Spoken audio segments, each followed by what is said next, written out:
The case we worked in Slave Lake, Gina is a client of mine. I've had the opportunity now to connect with Gina many times over the last several years. She's a fan of The Other Side. She was a fan of my radio work, so it was really wonderful to finally meet her. What we saw here is we saw this community that really needed to pay some additional respect and reverence to these souls that were buried under this airport facility. In our world, in our country, in Canada now, we are seeing these grave sites pop up.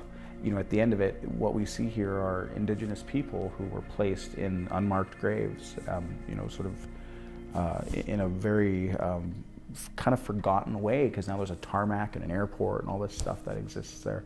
This was a tough one. It was a really tough one. We faced a lot of challenges as far as logistics, and I mean, it's an airstrip in the middle of a field, right? So it doesn't lend itself particularly well to a paranormal investigation.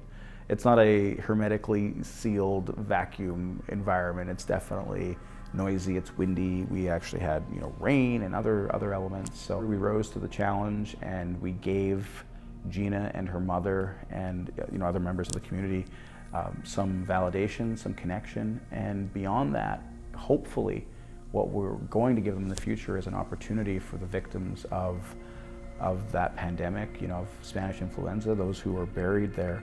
We're going to give them a point where they can be remembered and memorialized.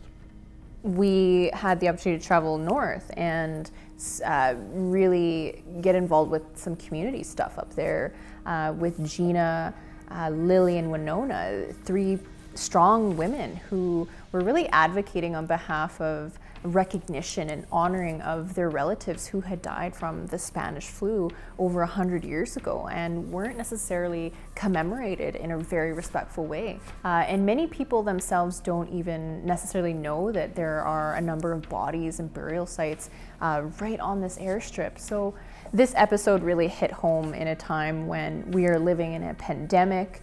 It also hit as an Indigenous person. You know, lately we've had the emergence of Indigenous children who have been found across the country in the earth. And as Indigenous people, we have always known that they are there. They're told in our families and in our kinship circles that, you know, we've always known that they were there. But now people are listening. And I feel like this story is once again reminiscent of that. We had the opportunity to connect with the community there and really try and connect these 3 women to their relatives and get sort of either a confirmation or some direction from their relatives.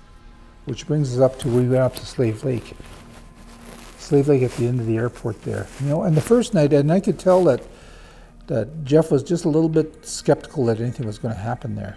And yet, all those young kids were there. Because the natural world was sent to be those kids, and those kids came out as geese, and they were honking the whole time we were doing that. What was around and what we picked up on K2 was kind of minimal, but yet they were just offshore, and they were all there. It's almost like they were playing and laughing. And then when we left with Winona and her place, you know, to have her uncle just remind her of things. And then she messaged me a couple of weeks later. She says, well, the tap's still turned on. And I says, well, did you make the tea you said you were going to make? And she just thought, no, I didn't. So I think that's why the tap was turned on, the hot. Where's my tea?